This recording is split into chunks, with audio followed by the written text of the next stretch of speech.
artikel, thesis ataupun sebagainya. So ini adalah satu perisian yang saya kira sangat bermanfaat untuk kita gunakan. Wondershare Eero-Man, dia adalah versi yang berbayar ataupun versi percuma, tetapi sangat limited lah dari segi penggunaannya. Tuan-tuan dan puan-puan, cara menggunakannya mudah. Tuan-tuan dan puan-puan boleh pergi ke, saudari boleh pergi ke sini, new. Tuan-tuan dan puan-puan boleh pilih sahaja mana jenis yang diinginkan, sama ada buat secara vertical timeline, right map, tree map, or chart map, fishbone right dan sebagainya. Contoh kalau kita nak menulis thesis misalnya, kita nak menulis bab 2 di dalam literature review, so kita boleh pergi tekan kepada radial ni, radial map. So kita akan dapatlah bentuk seperti ini.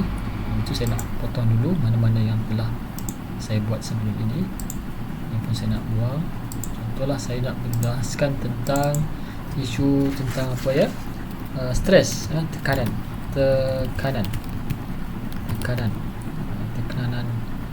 kerja. Okey, so mungkin apa yang kita nak bahaskan tentang tekanan kerja.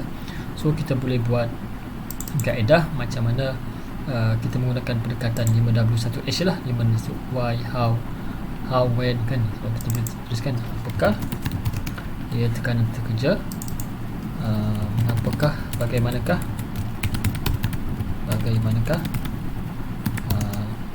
tekanan kerja itu boleh berlaku.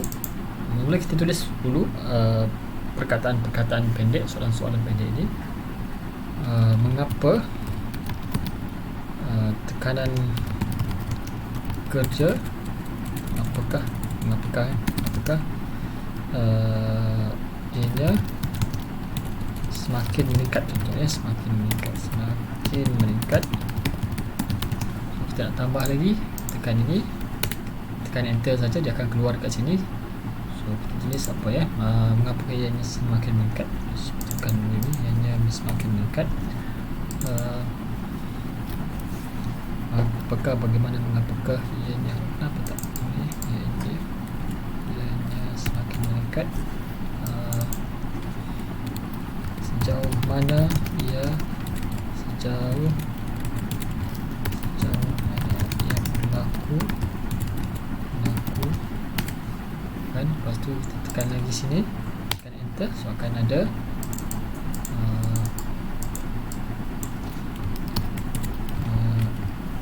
apakah punca.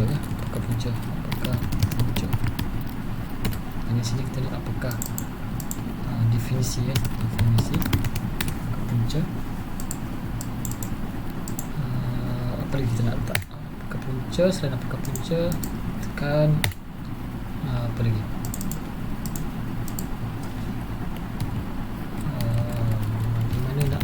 Bagaimana nak kenal pasti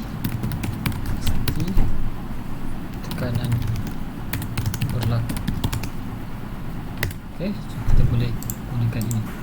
Dan daripada sini tuan-tuan dan puan-puan juga boleh hasilkan sub-topik daripada ini. Tekan saja, kita tekan enter, so dia akan keluarkan main topik yang lain lah. Kalau nak undo, kita tekan undo. So daripada sini kita nak keluarkan dia punya pecahan lagi. Tuan-tuan dan puan-puan boleh tekan sebelah kanan, klik sebelah kanan, insert topik. Sekejap,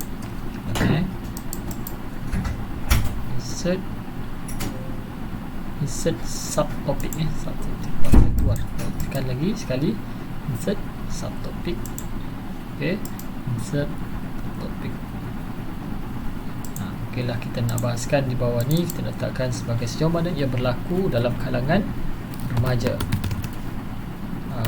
ataupun dalam sektor pekerjaan swasta kan. Lepas tu dalam sektor kerajaan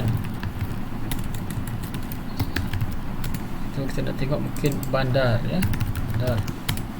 Lepas tu kita nak tengok lagi tambah lagi lah topik santai ataupun kita insert subtopik luar bandar misalnya, luar bandar kan. So, kita boleh buat semua, tekan kerja ini kita boleh buang lah. Apakah punca ni, bagaimana dia berlaku.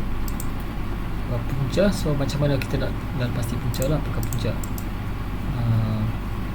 Punca mungkin faktor dalaman dan luaran kan, subtopik. Faktor dalaman. Mungkin satu lagi kita nak masukkan sebagai faktor luaran. Faktor luaran. Okay. So bagaimana nak kenal pasti tekanan berlaku? Kita boleh letak subtopik lagi. Insert subtopik. Bagaimana kita nak kenal pasti tekanan berlaku? Physical. Okay. Kita boleh lagi masukkan mental. Ataupun kita letak lagi emosi kan. Kita boleh lihat dari segi kesihatan ya, health, kesihatan dan sebagainya. So apakah definisi tekanan kerja? Mungkin tuan-tuan dan puan-puan ataupun saudari boleh lihat di sini macam mana kita nak tambah. Select topic, insert, tekan insert topik. Boleh ke padaman bukan ni, kita nak ni definisi. Okay, letak subtopik definisi menurut siapalah, mungkin ada pengkaji A dan ada pengkaji B ya. So kita tekan insert. Kalau kita nak tambah je, kita tekan INS ya, insert ya. Tekan insert.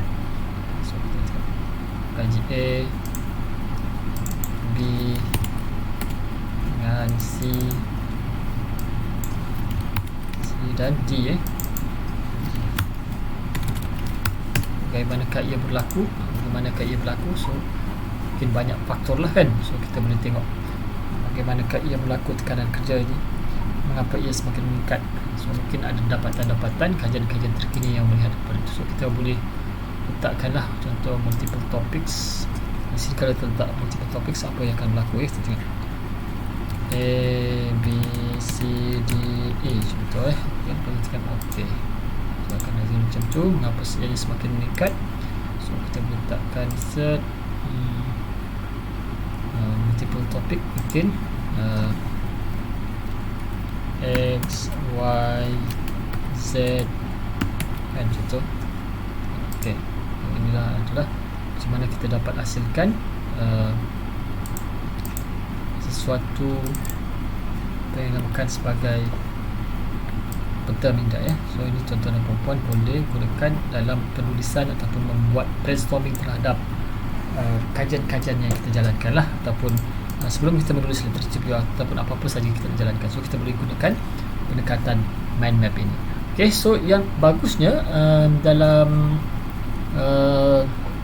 perisian ini ataupun software ini, dia boleh kita gabungkan, linkkan dengan artikel kita yang ada dalam bentuk PDF. Misalnya kalau kita tahu apakah punca luaran, mungkin so kita boleh tekan sebelah kanan, klik sebelah kanan, tuan-tuan dan puan-puan boleh boleh masukkan hyperlink ataupun attachment ya, attachment. So kita masukkanlah okay, kita faktor luaran. So kita ambil mana fail yang berkaitan dengan faktor luaran. Contohlah kita dapat kajian tentang Nurul Hidayah UTHM, kajian. So kita masukkan contoh sejauh mana ia berlaku dalam konteks fizikal. So kita nak masukkan ni attachment. Kita masukkan contohlah mana-mana file lah, aspek fizikal lah, bukan aspek fizikal. Okay, so kita tekan part. So kita ambil contohlah ini ya, dengan aspek fizikal contoh ya, open, tekan OK. So macam tu. So bila kita klik dekat sini, dia akan bagi link terus kepada artikel tersebut. So kita boleh manalah contohlah kita pasal aspek fizikal, contoh dekat sini kita dapati tu bla bla bla bla, ini adalah aspek fizikal. So kita boleh highlight dia kan, contoh highlight macam ni.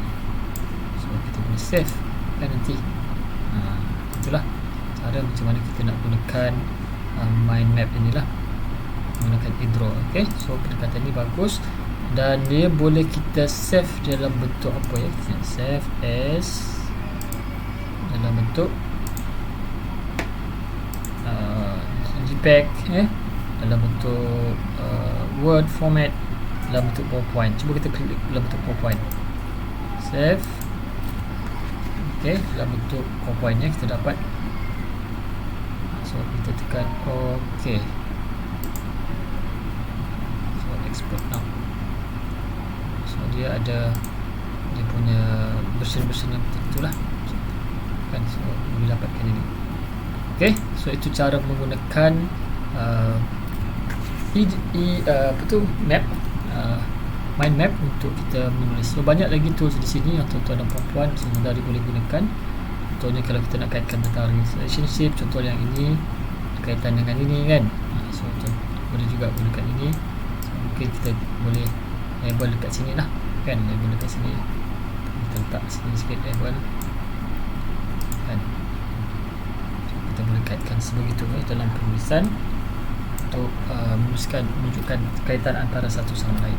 Okay, so kalau tidak pun, kalau dalam versi yang percuma ini, tuan-tuan dan puan-puan boleh gunakan light